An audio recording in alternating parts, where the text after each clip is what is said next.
Kita lemah disebabkan terlebih makan. Kita lemah disebabkan terlebih lena. Kita lemah disebabkan terlebih rehat. Kita lemah disebabkan terlebih main. Kita lemah disebabkan terlebih banyak di luar berbanding banyak di masjid. Itu titik kelemahan manusia.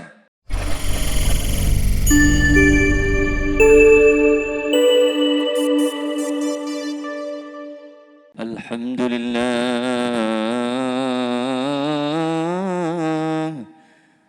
Ramadan,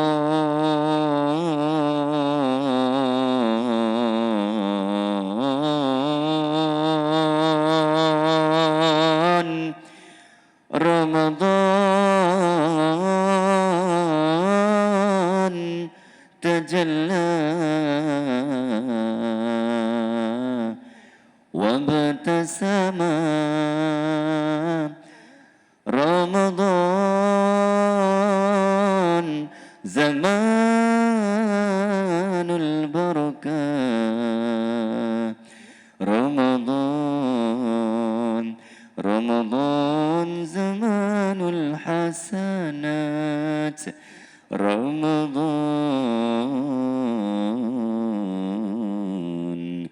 Ramadan. Alhamdulillah, alhamdulillahirabbil alamin. Alhamdulillah anzalahul Quran wa ja'alahu siyam Ramadan. Alhamdulillahirabbil alamin. Summa alhamdulillah alladzi khalaqal insana wa 'allamahu al-bayan. Wassalatu wassalamu ala sayyidil anam. Asyhadu an la ilaha illallah wa anna Muhammadan 'abduhu wa rasuluh. Allahumma fariqul furqan wa ya munzilal Qur'an bil hikmati wal bayan bi rahmatika ya arhamar rahimin. Alhamdulillah, Allahumma barik lana fi Ramadan wa barik Allahumma lana fi syahr Ramadan. Tuan Imam, pimpinan masjid, jawatan kuasa, seluruh tuan-tuan pegawai, pengatur, penyusun, penggerak seluruh aktiviti pengimarahan masjid, tuan-tuan dan puan-puan, tetamu-tetamu Allah yang sedang dibasuh, yang sedang dipolish, tetamu Allah yang sedang dihiburkan oleh Allah Azza wa Jal, tetamu Ramadan yang sedang dibersih, di auto wash, di snow wash, dipolish, sallallahu alaihi wasallam Muhammad, dicuci dan dibersih serta dijernih oleh Allah Azza wa Jal dalam madrasah dan kilang yang melahirkan manusia-manusia baharu sepanjang 30 hari 30 malam proses pembersihan manusia. Ramadan kini kian dihitung apakah kita mendapat untung. Harapan umat seluruh digantung, mengharap amal setinggi gunung. Alhamdulillah tuan-tuan, sallallahu alaihi wasallam Muhammad, kurang lebih sudah hampir 40 jam ataupun 36 jam kita bersama-sama dengan Ramadan. 36 jam ataupun 40 jam bersama dengan kekasih yang dirindu selama 11 bulan tidak ketemu, telah menyebab dan telah membuatkan kita bahagia. Kita telah terangkat dan berubah daripada manusia lama kepada dengan sifat yang baharu. Sallallahu alaihi wasallam Muhammad, amalan tertingkat, bilangan rakaat bertambah daripada saat ke saat. Al-Quran kita sudah tidak semakin liat, tapi Al-Quran kita semakin cepat. Bilangan Al-Quran, bilangan surah yang telah dihafal juga semakin meningkat. Sedekah kita semakin banyak setiap hari dan setiap saat.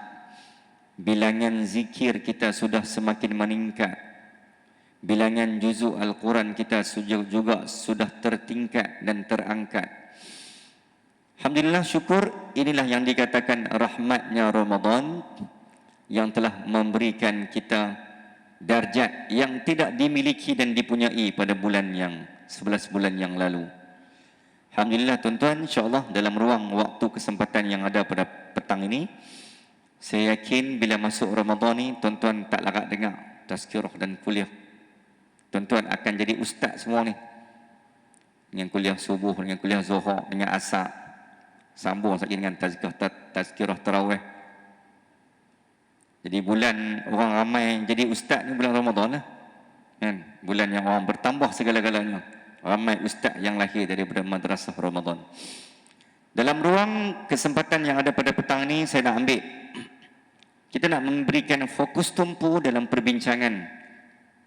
Dalam bulan Ramadan ni, dalam sejarah Islam, sallallahu alaihi wasallam Muhammad, bagaimana Ramadan ni bulan yang paling ditakuti dan digeruni oleh musuh. Sejak bila Yahudi mula takut dengan Ramadan?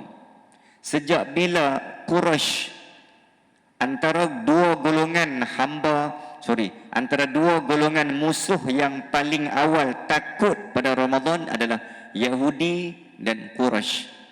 Ni dua golongan manusia yang depa ni bila mai Ramadan ya, depa dah kecut. Depa dah kecut dah semua. Kecut segala apa yang ada dekat badan tu. Bergetar dan bergegar. Wih, Ramadan mai, Ramadan tiba. Dua golongan ni akan takut. Sebab apa Yahudi dengan Quraisy takut dengan Ramadan? Jom kita tengok, kita buka sejarah tuan-tuan. Permulaan turunnya Ramadan adalah pada Nabi berusia 54 tahun di Madinah. Turunnya perintah puasa 2 minggu sebelum puasa. Turunnya perintah Ramadan 2 minggu sebelum puasa.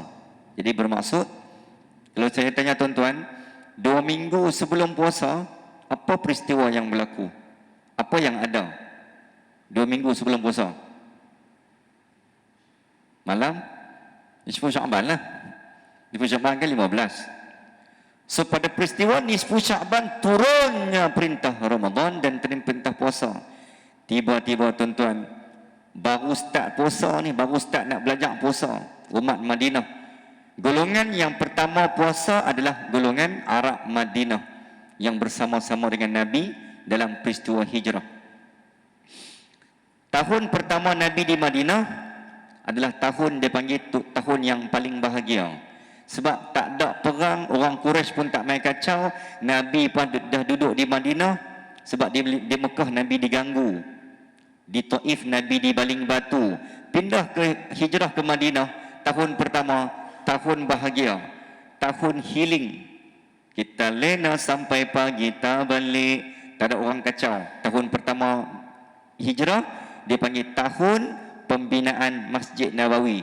7 bulan siap masjid. Bermula Rabiul Awal. Masuk tahun yang kedua, bila turunnya perintah puasa, ya ayyuhalladzina amanu kutiba alaikumus shiyam kama kutiba alal ladzina min qablikum la'allakum tattaqun. Bila turunnya perintah puasa tuan-tuan, pada hari pertama Nabi dan umat Madinah berpuasa, masuk baru 2 minggu puasa, tiba-tiba berlakulah satu peristiwa pertama yang paling besar tahun tu, iaitu kita sebut sebagai Perang Badar Al-Kubra. Berlaku orang tengah puasa, kurang lebih dalam minggu kedua ataupun minggu ketiga Ramadan, 17 Ramadan. Muslimin dan muslimat yang dikatakan ketakutan Quraisy pada bulan Badar ni, bulan Ramadan ni, sallallahu alaihi wasallam, dia takut sebab apa? Satu, sebab umat Islam baru kot, Nabi baru pindah ke Madinah. Bila baru pindah, takkanlah orang Islam ramai sebab Nabi baru pindah. Kalau Nabi duduk di Mekah lama, orang Quraisy tak heran sebab pengikut Nabi di Mekah lagi ramai. Sebab 53 tahun Nabi duduk kat Mekah.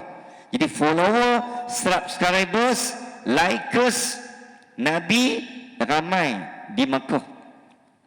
Tapi bila baru pindah ke Madinah tuan-tuan, geng Quraisy melakukan attacking pertama, perang pertama, serangan tentangan pertama. Sallallahu alaihi Muhammad. Baru Nabi nak hidup tenang-tenang, dah serang lah mai daripada Mekah, berlaku dalam bulan puasa. Benda yang tak dijangka dan diexpect oleh Quraisy.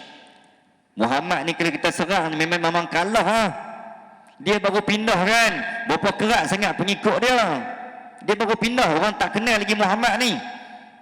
Maka ketika itu tuan-tuan, geng Quraisy menghantar dengan batalion seramai dengan 1000 anggota pelatun, 1000 anggota kekuatan batalion, 600 persenjataan artileri lengkap, 700 ekor unta, 300 ekor kuda, dengan harapan kita akan lihat Muhammad akan mati, Islam akan runtuh. Datang dengan penuh harapan. Rupanya tuan-tuan, kusangkakan panas sampai ke petang, rupanya hujan di tengah hari. Kusangkakan Muhammad itu akan lemah, umat Islam itu akan longlai dan lelah. Tengok tuan-tuan apa yang berlaku. Umat Islam hanya 313 orang dengan kekuatan artileri pedang 8 unit pedang, 6 baju perang, 70 ekor unta dan hanya 2 ekor kuda. Berbanding dengan kita 70 unta, depa Quraisy 700 unta. Sallallahu alaihi Muhammad. Kita 2 ekor kuda, orang Quraisy 300 kuda. Tuan-tuan, beza berapa ratus kali ganda ni? Bukan 2-3 kali ganda, ratus kali ganda. Atas kertas Islam habis, atas kertas Muhammad habis. Sejarah tiba-tiba tuan-tuan dan puan-puan berlaku di lembah Badar. Kenapa nama Badar? Tuan-tuan kalau nak pergi daripada Madinah naik bas miqat di Bir Ali, nak pergi ke Mekah, lebih kurang sallallahu alaihi Muhammad, jarak Madinah Mekah 400, jarak hari ni lebih kurang kita kata 400 kilo. Sallallahu alaihi Muhammad. Daripada 180 kilo daripada Madinah, tentu akan sampai simpang belah kiri, akan sampai masuk ke sempadan Badar. Maka bas akan masuk menuju ke Badar. Badar ni kita nak masuk sempadan Mekah lah tuan-tuan, tapi masih berada di Madinah. Berada di wilayah satu kawasan yang ada telaga, yang dinamakan kawasan penduduk. Di situ namanya Badar. Maka sebab tu nama perang ni Perang Badar Al-Kubra. Ringkas tuan-tuan, panjang cerita dia. Di situlah berlaku kita panggil sebagai satu tester. Peperangan pertama yang menguji kekuatan umat Islam yang baru masuk Islam di Madinah. Sebab mereka baru kenal Nabi. Kan di Madinah kan baru ramai orang hijrah. Jadi ramai orang kenal Nabi, maka ramai orang masuk Islam. Sallallahu alaihi Muhammad. Bila tuan-tuan kekuatan pertama baru tahun kedua kenal Nabi, Masjid Nabawi baru siap fasa pertama, berlaku pula perang dalam bulan puasa. Secara logik dan secara teorinya umat Islam tak ready. Sallallahu alaihi Muhammad. Nabi pun kita kata tak ada nak train umat Madinah bagaimana untuk berlatih perang sebab baru kenal dan baru duduk di tanah Madinah. Muslimin dan muslimat.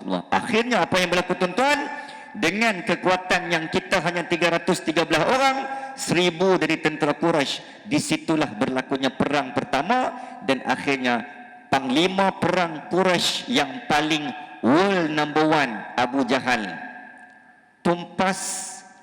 Akhirnya tuan-tuan kalah di medan Badar. Dan bila kalah ni tuan-tuan, bukan di tangan Nabi, tapi di tangan anak muda yang baru berusia 14 tahun. Tingkatan 1, tingkatan 2, Sayyidina Mu'iz dan Muawiz. Nah, Abang Amai kata, waktu inilah Quraisy telah memberikan satu, depa ni pasal apa ni ha? Kita ni kuat, kita ni ramai, tapi kita kalah pada tentera Islam. Maka bermula dari situlah geng musuh Islam memberikan perhatian. Umat Islam ni, depa ni kalau puasa ni tak boleh buat main-main ni. Depa ni lagi puasa lagi kuat, lagi puasa lagi gagah, lagi puasa lagi bertenaga. Maka musuh sangat takut pada bulan Ramadan. Di situ benchmark dan nilaian ukuran pertama. Sebab walaupun hanya 313 orang, satu tamparan yang hebat, dahlah kalah. Panglima nombor 1 tu yang mati. Abu Jahal kalah. Muslimin dan muslimat rahimakumullah. Tuan-tuan, tengok bagaimana Allah menghina Abu Jahal. Dia tidak mati di tangan Rasulullah. Kita fikir logik kan. Islam panglima nombor 1 Nabi. Quraisy panglima nombor 1 Abu Jahal. Logik akal bertemu buku dengan ruas. One by one lah. Aku lawan hang. Hang panglima nombor 1 Quraisy, aku panglima nombor 1 Islam. Okey, sekarang hang lawan aku one by one. Baru buku bertemu ruas. Tapi tuan-tuan, Abu Jahal mati ditikam di tangan anak muda. Tak ada jumpa Nabi, kalah dah. Sallallahu alaihi Muhammad. Maka disitulah mula Quraisy takut pada umat Islam bila masuk perang Ramadan, kalah. Satu. Yang kedua, dia panggil perang Tabuk, perang terakhir yang berlaku sekitar 8 Hijrah. Sebelum Nabi wafat 11 Hijrah berlaku di penghujung hidup Nabi, tuan-tuan. Perang Tabuk juga berlaku, tapi bukan antara Quraisy, tapi antara Islam dengan Rom. Jadi golongan kedua yang takut pada bulan Ramadan adalah Rom. Golongan yang takut yang pada bulan Islam ni, bulan Ramadan, adalah Rom, Byzantine, antara musuh Islam sallallahu alaihi Muhammad. Lawan perang Tabuk ni sama juga. Muslimin dan muslimat rahimakumullah. Maka bila kekuatan umat Islam tidak dapat menandingi dari segi kuantiti, memang tak boleh lawan geng Quraisy, geng Yahudi maupun geng Rom.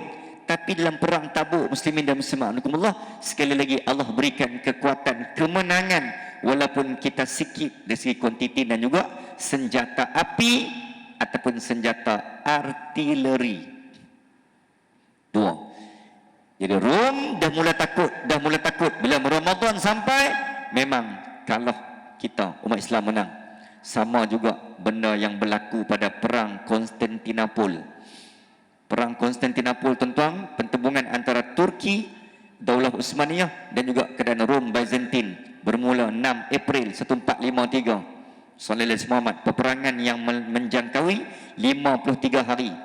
Pun sama juga, tentera Rom melihat, weh, umat Islam ni apa ni? Depa pakai jin apa ni? Depa pakai sihir apa ni? Sampai musuh mengatakan orang Islam pakai sihir. Sebab mereka tak boleh terima kenyataan bahawa Islam lebih kuat bila berlaku dalam bulan Ramadan. Dua. Yang ketiga, peristiwa yang dipanggil sebagai bukan perang, tapi peristiwa Fathu Mekah. Bismillahirrahmanirrahim. Idza jaa nasrullahi wal fath wa ra'aitan nasa yadkhuluna fi dinillahi afwaja. Dalam surah An-Nasr. Idza jaa nasrullahi wal fath, bila kamu lihat pertolongan dari Allah datang dan kemenangan. Wa ra'aitan nas yadkhuluna fi dinillahi afwaja, dan kamu lihat orang Islam datang berbondong-bondong dalam peristiwa Fathu Mekah, tuan-tuan muslimin dan muslimat rahimakumullah. Nabi duduk di Madinah 8 tahun. Tunggu lama, tuan-tuan. Nabi tak pernah patah balik ke Mekah. Sebab bukan tak mau balik, tapi tak boleh balik sebab orang Quraisy sekat, diancam bunuh. Rindu ni tak tahu nak habaq. Tinggal Mekah 8 tahun, tak pernah balik tinggal. Tempat darah daging sehelai sepinggang, pindah ke Madinah, tak pernah balik. Hampa masuk je kami tembak, hampa masuk je kami bunuh. Geng Quraisy duduk tunggu. Akhirnya Nabi berusia 61 tahun, tuan-tuan. Nabi wafat 63 kan.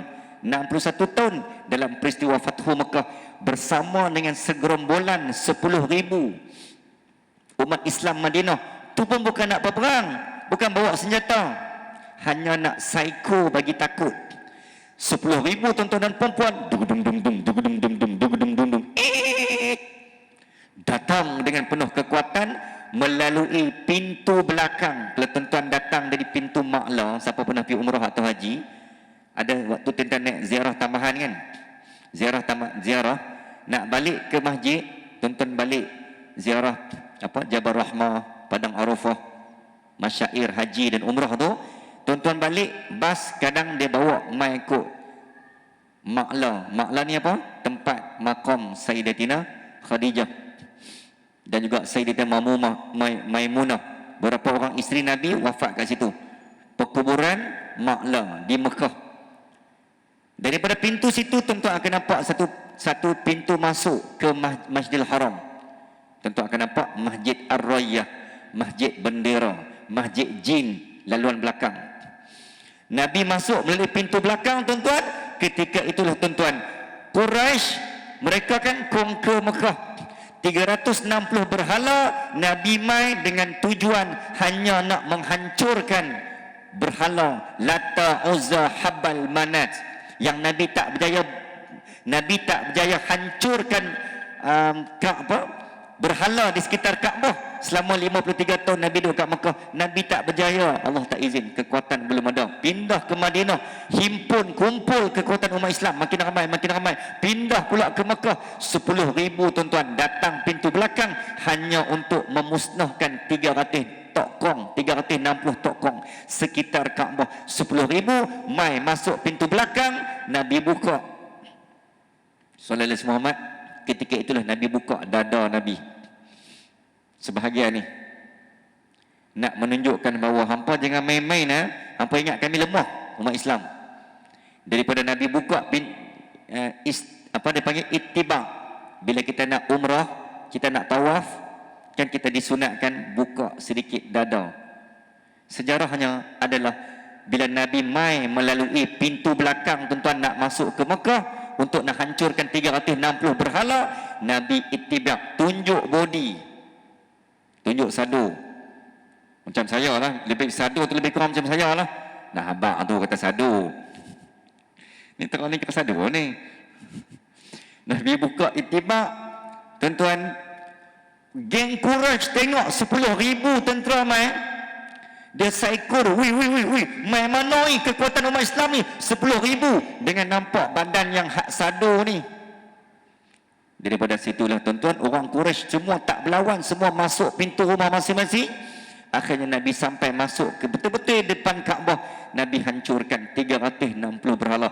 Kemenangan umat Islam. Maka peristiwa pembebasan, merdeka, merdeka, merdeka, kemerdekaan Mekah dicapai dalam bulan Ramadan. Maka golongan yang ketiga, tadi golongan saya kata yang pertama adalah Quraisy, yang kedua Rom.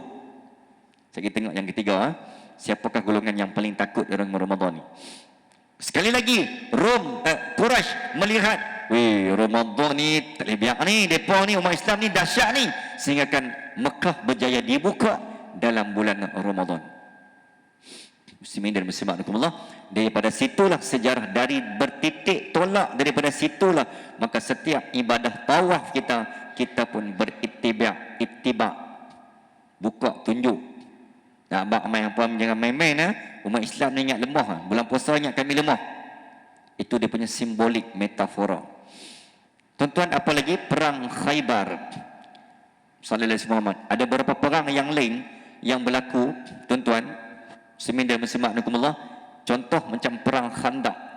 Ada riwayat mengatakan berlaku penghujung Ramadan, ada riwayat mengatakan berlaku pada awal Syawal. Perang Khandaq ni perang yang melibatkan Yahudi. Jadi ketika itu tuan-tuan, umat Islam hanya 3,000 orang dengan kekuatan anggota, sedangkan belah Quraisy bergabung dengan Yahudi, campak mereka semua. Lebih kurang sallallahu alaihi Muhammad 10,000 plus minus, dengan gabungan 8 suku bangsa Yahudi, Bani Sulaim, Bani Nadir, Bani Quraizah, Bani Qainuqa. Ni geng-geng Yahudi. Ni kita kata keturunan asal Yahudi duduk kat Madinah. Muslimin dan muslimat rahimakumullah. Bila berlawan dan bergabung Quraisy dengan Yahudi dengan harapan takkan kita kalah. Umat Islam tak bergabung dengan siapa-siapa, sedangkan Quraisy dengan Yahudi bergabung. Takkan kalah.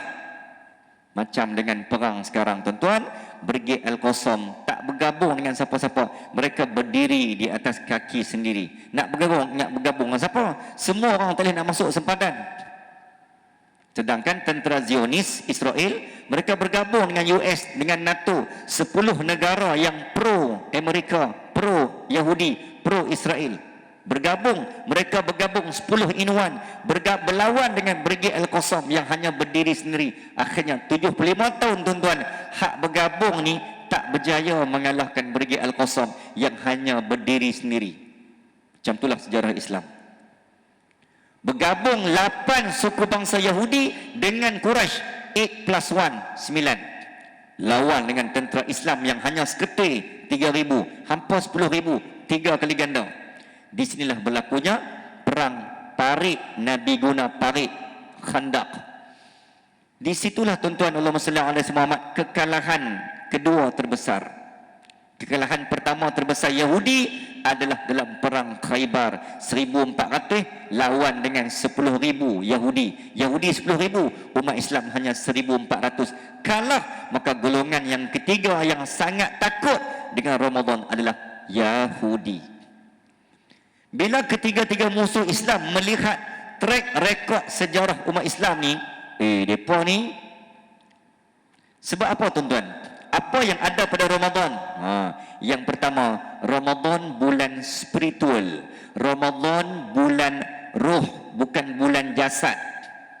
Ramadan bulan orang meletakkan spirit hubungan dengan Allah tu. Sebab tu pada malam perang Badar dalam Ramadan, satu doa yang Nabi baca. Doa ni yang dibaca oleh Salahuddin Al-Ayyubi pada malam perang Hittin. Doa ni juga yang dibaca oleh Abu Ubaidah, tentera Brigade Al-Qassam sebelum lawan 7 Oktober. Rabbi anjizli ma wa'adtani. Ya Allah, jika engkau tidak mengurniakan bantuan dan pertolonganmu dengan seperti apa yang engkau janjikan. Doa panjang, doa Badar. Doa yang penuh dengan pengharapan. Sebab itu, tuan-tuan, bila kita masuk Ramadan ni, ramai orang akan ingat Tuhan. Ramai orang akan kembali menjadi manusia dan insan. Ketika itulah Allah kumpulkan, Allah ikat balik kekuatan umat Islam. Macam mana Allah ikat kekuatan pada Badar, pada Tabuk, pada Fathu Mekah yang berlaku dalam Ramadan. Jadi musuh yang tahu cerita ni, mereka tak mau sejarah kekuatan umat Islam kembali terjalin dan kembali terbentuk disebabkan Ramadan. Sebab tu kalau tuan-tuan tengok dalam 2 minggu lepas berlaku dalam Parlimen, Benjamin Netanyahu, Menteri Kanan Israel, telah mencadangkan bahawa bulan Ramadan perlu digugur dan dimansuhkan. Punya dia takut sampai Israel nak mansuh bulan Ramadan. Maksudnya setahunnya hanya ada 11 bulan. Dia tak mau bagi kita raya. Sallallahu alaihi Muhammad. Tuan-tuan dan puan-puan, kalau tanya anak-anak dan adik-adik kita, tak, Ustaz, puasa tak jadi tak apa, tapi raya kena jadi. Mana boleh itu kan? Itulah sejarah yang saya kira yang dapat kita ambil iktibar dan juga kekuatan muslimin dan muslimat Allah. Jadi apa yang saya nak beritahu kat sini, tuan-tuan, kesimpulannya, apa yang menyebabkan kita lemah, apa yang menyebabkan kita kuat, tuan-tuan? Selama ni 11 bulan kita lemah disebabkan terlebih makan. Kita lemah disebabkan terlebih lena. Kita lemah disebabkan terlebih rehat. Kita lemah sebabkan terlebih main. Kita lemah disebabkan terlebih banyak di luar berbanding banyak di masjid. Itu titik kelemahan manusia. Tapi bila mula masuk Ramadan, kita lebih masa dalam solat, lebih bilangan rakaat dalam solat, lebih bilangan masa pada Allah dalam masjid, lebih banyak masa dengan Allah dalam Quran, lebih banyak masa bila kita kurangkan makan, kurangkan juadah, tambahkan ibadah. Ketika itulah Allah up kita punya kekuatan yang tidak dimiliki dan dipunyai pada bulan-bulan yang lain. Ya, tuan-tuan, dengan apa yang saya kongsikan pada petang ini, mudah-mudahan boleh memberikan kita kekuatan dan suntikan. Nak abang mai kata tuan-tuan, Allahumma salli ala Muhammad, bulan ni bulan Allah repair balik manusia. Tuan-tuan, kalau kita beli phone rosak, kita hantar balik kedai, Cina repair. Beli motor, kereta, basikal rosak, hantar bengkel untuk repair. Tapi kalau manusia rosak, kita nak hantar ke mana? Bukan hantar ke bengkel, bukan hantar ke mall, bukan hantar ke pasar malam. Kita hantar balik jumpa Allah di masjid. Sebab hanya Allah yang tahu cara nak repair, maintenance software dan hardware. Sebab manusia, Allah yang buat. Hanya Allah yang boleh repair. Dan Allah tahu kat mana nak repair manusia. Nak repair kena balik kepada dia lah. Sallallahu alaihi wasallam. Tuan-tuan, sekadar itu yang dapat dikongsikan insya-Allah. Mudah-mudahan apa yang kita kongsi pada petang ini boleh memberikan, menyuntik dan menjentik kembali kekuatan umat Islam yang semakin luntur dan pudar. Maka bulan ini sekali lagi, bulan untuk menakut-nakutkan Yahudi, bulan untuk menyatuhkan Quraisy, sejarah dia, bulan untuk mengembalikan kekuatan yang pernah tercipta dan terbina dalam sejarah kita yang lampau. Aku qaula hadza wa astaghfirullahal azim li wa lakum wa billahi taufiq wal hidayah. Wassalamualaikum warahmatullahi wabarakatuh.